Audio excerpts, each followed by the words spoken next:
Hey guys, this is Chris, Tabletop Sports Delaware, and we are bringing to you a tutorial series for Hockey Blast by Play.com. And I thought that I would go ahead and put this out there. There aren't a lot of teaching videos, perhaps, but you know me, I'm great for tutorials. So let's go ahead and dig into this video. The first video covered opening the box and covering some of the game components. The second video, we're going to review the cards, how and where to place your lines, and also opponents.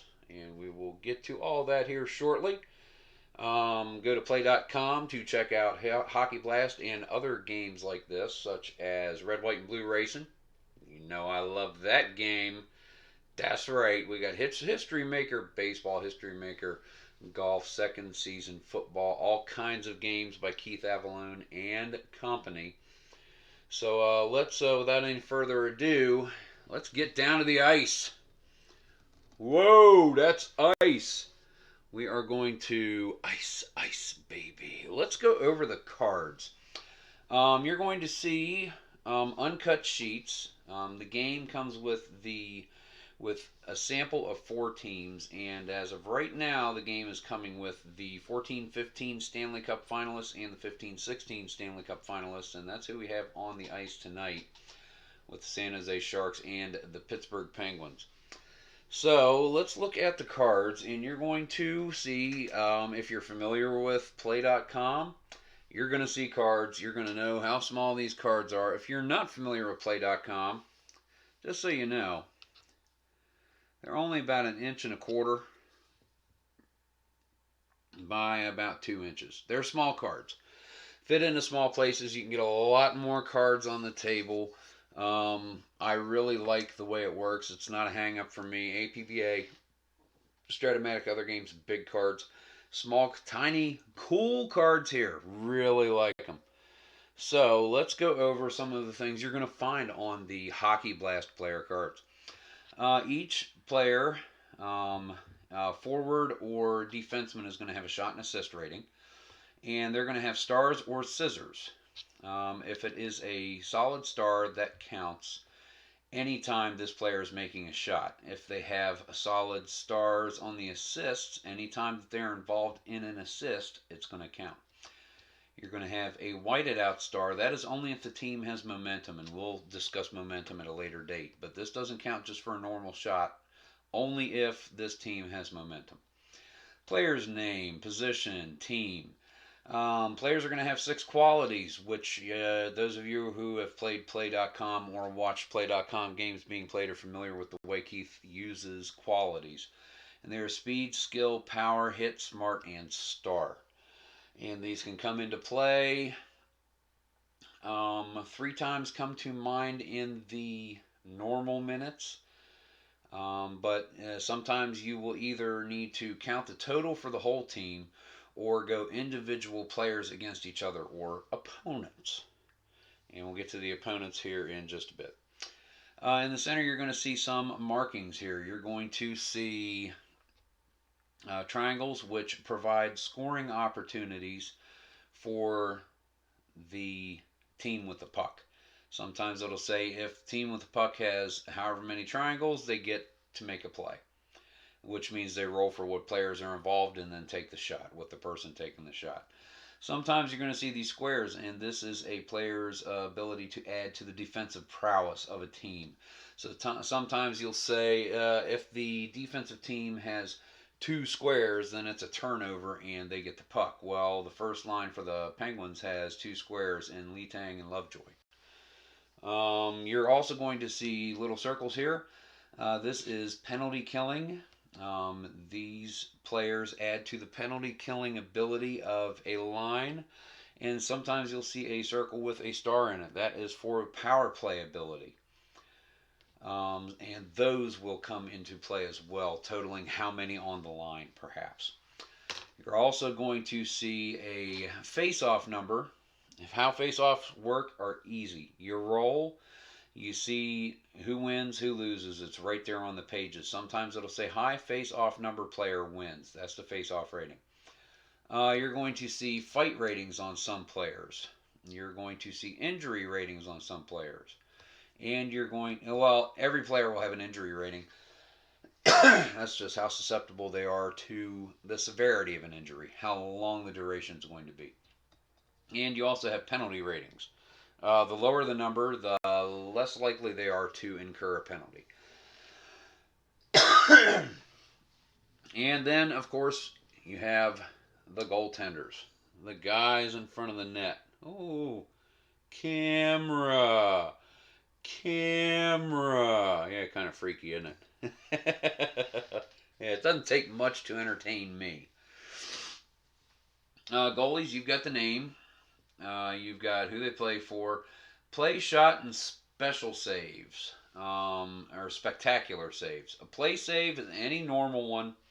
You're going to see how many stars they have, and you have to roll that number or less on a d6 for the save to be made. If it's above that range, like this, Fleury has 4 stars.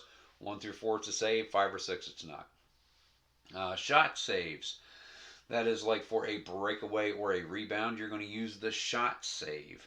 And spectacular save, that is if a roll comes up and the goalie is making a spectacular save, which can be a momentum granting play.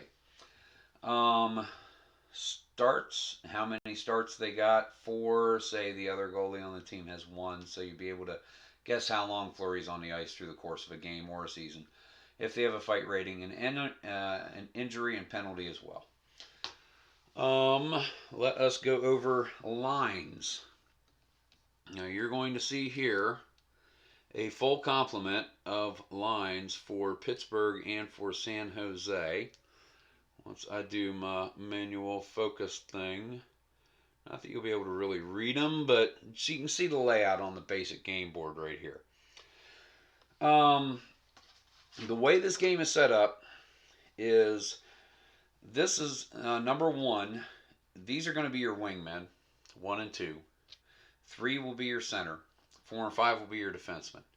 1 or 2 will be your wingman. 3 is your center. 4 or 5 your defenseman. Best position for the team's top goal scorer is going to be number 1, because 1's going to be called a lot on the centering die roll plays. You're going to roll 2d6 and you're going to combine, you're going to add them together. So it's going to be 2 through 12 result. You're going to get this guy a lot in the middling ones, 5, 6, 7, 8, 9. Next to him would be the center. But you want your highest scorer to be 1. You can put him wherever you want. Best position for assists is 2. And this doesn't necessarily need to be left and right wing. It can be whichever wingman you decide to be on the first line, or whichever line it is. Make the one who's going to score the most goals, put him here. The one who's going to have the most assists, put it here. Your center is basically going to be most total shots plus assists. But center, you need to put the center in number 3. Number 4, your defenseman, most involved in goal creation. And as you can see, there's one thing I forgot to show you about the cards. The scissors. Lovejoy, you're going to see he has scissors. I was thinking, show him the scissors, and I forgot. What the scissors do, they detract from a play. If one of the skaters called for has a scissors in shot or assist, you're going to take the total of the other skaters that are involved in the play and you're going to cut it in half and round it down. So if you've got Lovejoy with an assist and Crosby with an assist, he's got 2 stars.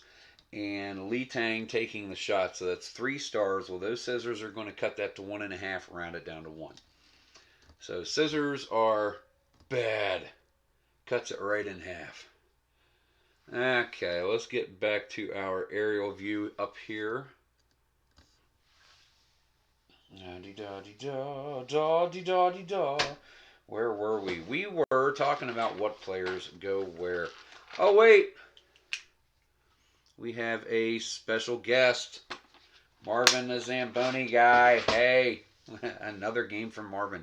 He's digging it. I get to drink more. This video is not for children. Let us see. So yeah, you want your top scorer here, a good assist guy here.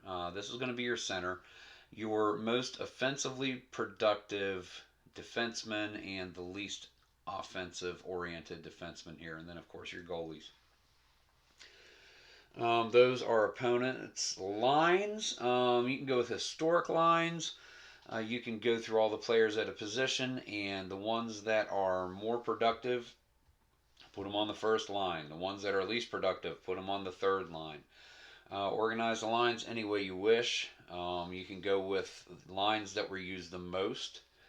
I have not seen that reference at all, but there are some sites. There's a Stratomatic hockey site that has lines for seasons and seasons and seasons and teams and teams and teams, and I've used that to this point.